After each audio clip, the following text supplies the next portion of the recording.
Vamos a abordar esta situación con el expresidente de Ecuador, Rafael Correa, quien conectó con nosotros desde Bélgica.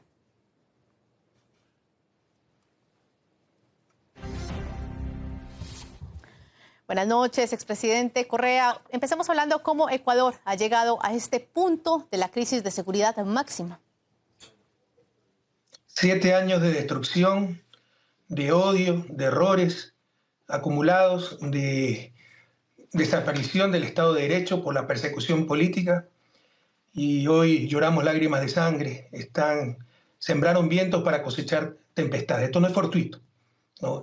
Lo permitieron durante todos estos años porque su foco, su concentración estaba en tratar de destruirnos como alternativa política, y permitieron de todo, que se tomen las cortes, que solo sirvan para perseguir. Eliminaron ministerios para hacernos quedar mal, que teníamos acceso a ministerios, entre ellos, por ejemplo, el encargado de las cárceles, el Ministerio Coordinador de Seguridad, y hoy lloramos lágrimas de sangre. ¿Quién podríamos decir que es el responsable por toda esta ola de violencia que azota al país? No es el presidente Noboa, lleva 6 semanas en el cargo. Son los gobiernos de Lasso, de Moreno, sus principales funcionarios, como una ministra de gobierno nefasta que se llamaba María Paula Romo, la prensa corrupta que por acusarnos impulsaba todo el desmantelamiento del Estado, y hoy vemos las consecuencias. Entendamos lo grave que es. Yo soy experto en desarrollo. No he visto en época de paz, sin sanciones, sin bloqueos, una destrucción tan rápida de un país, ¿no? Ecuador era el segundo país más seguro de América Latina cuando yo dejé el gobierno de 2017.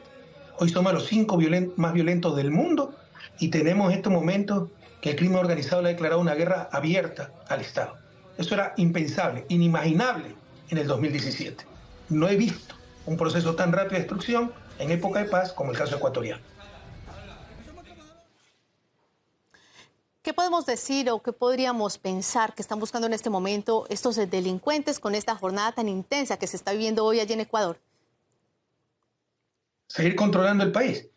O sea, primero el crimen organizado se ha extendido, se ha fortalecido, pero también esta es la diferencia crucial. Siempre ha habido crimen organizado. Por ejemplo, en mi gobierno ya había algunos de estos grupos que los combatíamos, metimos presos a sus principales cabecillas. Había exportadores de droga, como lo hay en Bélgica, que es donde reciben la droga, en Holanda, en Estados Unidos. ¿Cuál es la diferencia crucial? Que han infiltrado al Estado, infiltraron el gobierno de Lasso, infiltraron las Fuerzas Armadas, infiltraron las policías. Lo que está pasando no puede darse sin la complicidad de la policía. Muchas de las armas que tienen estos grupos delincuenciales son armas de las Fuerzas Armadas y la Policía Nacional que se han perdido misteriosamente. Infiltraron el sistema de justicia. No solo infiltraron, dominan totalmente el sistema carcelario, de ahí dirigen el crimen organizado, y cuando ha querido poner control en eso Daniel Noboa, el presidente, es que tiene esta respuesta. Entre algunas de las posibles medidas que se podrían implementar anunciadas por el presidente Noboa, se ha hablado de la construcción de megacárceles de seguridad, como las que hay, por ejemplo, en El Salvador. ¿Esta podría ser una solución a todo este panorama que se está viviendo? Es vender humo, ¿no? Ese no es el camino correcto. El presidente Noboa, lastimosamente, no tiene experiencia, está totalmente impreparado para el cargo, pero debemos apoyarlo incondicionalmente en esta situación en que hay una guerra interna. Pero eso es marketing político. ¿Por qué no empiezan poniendo verdaderamente inhibidores de señales de celular en las cárceles para que de ahí no se pueda dirigir todo el crimen organizado? ¿Por qué no hacen verdaderos controles para que no entren armas? Cuando usted quiere entrar a una clase, hay la capacidad. Si usted quiere entrar a un alfiler, se lo detecta. Pero de repente para las mafias entran un tanque de guerra, armas pesadas, y nadie lo detecta, porque está podrido en corrupción, porque todo lo dominan el mismo crimen organizado, las propias mafias. Entonces, que no nos vendan nubes rosadas, pajaritos preñados. Hay cosas mucho más concretas e inmediatas que hacer.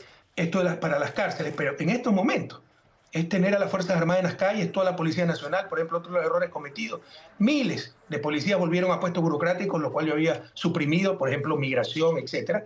Tienen que volver a las calles, ser reemplazados por personal civil, ¿no? Y que todos esos policías, miles de policías, más las Fuerzas Armadas, combatan estos grupos, controlen armas. ¿Cómo es que metieron tantas armas estos grupos? Muchas son de las propias Fuerzas Armadas y Policía, pero también armas de grueso calibre importadas. ¿Cómo pudieron meter tantas armas? Entonces, controlar las armas, pedir recompensa, dar recompensa para el que dé información sobre dónde están las armas, dónde están los cabecillas de los grupos organizados, y combatirlos y derrotarlos, porque no podemos ceder ante esto. Podríamos decir que entre las opciones adecuadas o las medidas más opcionadas podría estar también solicitar o recibir ayuda de otros países. Siempre se puede dar, pero el país tiene sus propias capacidades. Lo que pasa es que no tiene equipo el presidente Noboa. Tiene el ministro de Defensa, era un tiktokero, que era experto en seguridad personal, judoka, qué sé yo. O sea, confunden las cosas. Creen que un soldador puede construir un rascacielos. El rascacielos tiene que ser un equipo de ingenieros y arquitectos, ni siquiera uno solo. La ministra de Gobierno es totalmente improvisada, no sabe dónde está parada. Está encargada de gobierno, las relaciones políticas, del Ministerio del Interior, que lo habían eliminado, lo crearon, pero no han puesto titular, y ese es el ministerio encargado de la seguridad ciudadana y de la Policía Nacional y de lo que era el Ministerio de Justicia, que ya no existe, que era encargado de las cárceles, también está encargada de rehabilitación social, la misma persona.